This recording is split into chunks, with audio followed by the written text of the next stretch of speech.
Hi, my name is Dave Gumpert. I was the athletic director at South Haven High School. I started out as a JV coach in South Haven, later became a varsity coach in Bloomingdale as far as baseball went, and then when I came back to South Haven, I helped out with the varsity team again. Played a little bit of Major League Baseball, had a 7-year professional career, played 3 years in the major leagues, and was the athletic director at South Haven High School.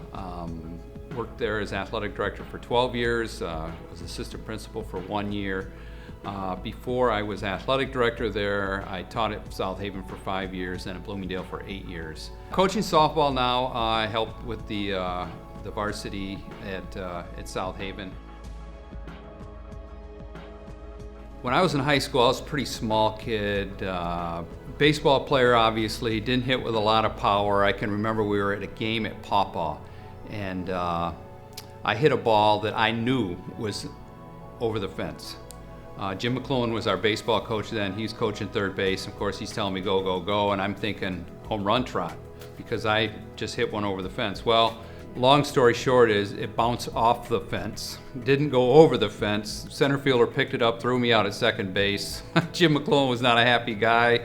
I was kind of embarrassed because I thought, oh, that's a home run for sure, and I get thrown out at second base. But that was a lesson learned story where I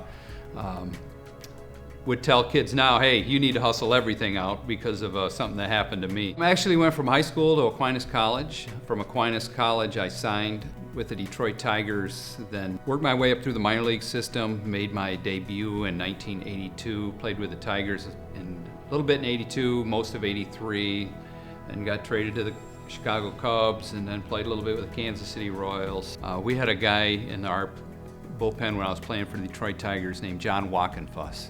He was a backup catcher. Hated catching in the bullpen, and he would come down to the bullpen and he'd crawl under the bench and he'd go to sleep. And he wouldn't come out from under that bench unless he absolutely had to catch pitchers. Well, one game the phone rang about the 5th inning and they said, hey, John Walkenfuss is hitting, he's pinch hitting.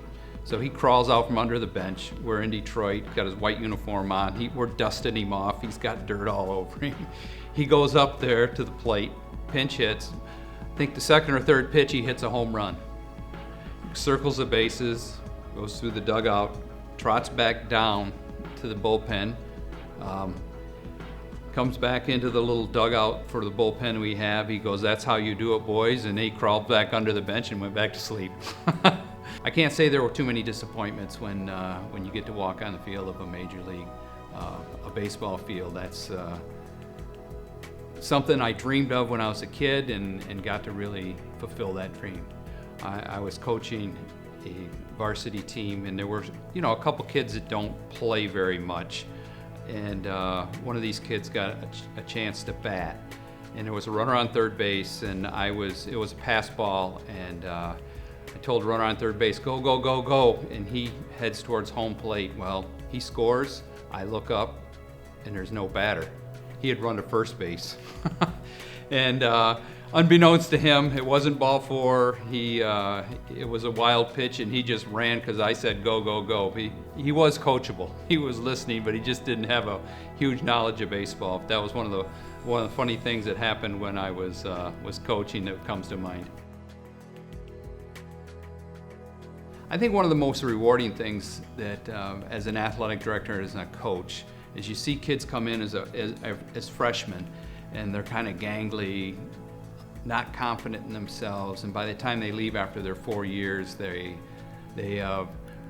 matured, they gained confidence. You can really see they're headed somewhere in life, and you feel like you were a part of that. That's really a rewarding thing for me, is I touch the lives of kids, and obviously they touched our lives too. Obviously, like I said before, Jim McClellan was my high school coach. Terry Beauchamp was my college coach, and they were both people who really loved the game of baseball and really instilled that in me. And I got to play for some really, really good coaches as I signed professionally too. You know, I played for Sparky Anderson when the Tigers were kind of on a roll. Coaches like Jim Fry, Roger Craig, just people who you kind of glean a little bit of knowledge from all those people and kind of set you up where you are today as far as a coach goes. Don't be married to your job. You know, I think that's one thing that I probably made a little bit of a mistake at when I was younger. I thought, especially as an athletic director, I had to be at every event. Sometimes you watch other people's kids grow up and kind of neglect your own sometimes. So if there was some advice I would give a younger coach, you know, be involved, enjoy the game, but don't be necessarily married to it either. Family is more important than the current sport that you're coaching, or even your job as athletic director. You can't be at every event all the time. Thank you to the athletic directors in the Wolverine Conference for, you know, picking me out for this distinguished service award. You know, like I said, it's quite an honor. Thank you for the ADs and you know, all the good times that we had when I was AD at South Haven. We had a lot of good teams there, had some good runs, went to the soccer finals 4 times, had some good football teams. We had a great coaching staff. There's so many people that you could say thank you to, and I know I'd probably miss 90% of them, but all the folks that you work with really makes your job a lot more fun.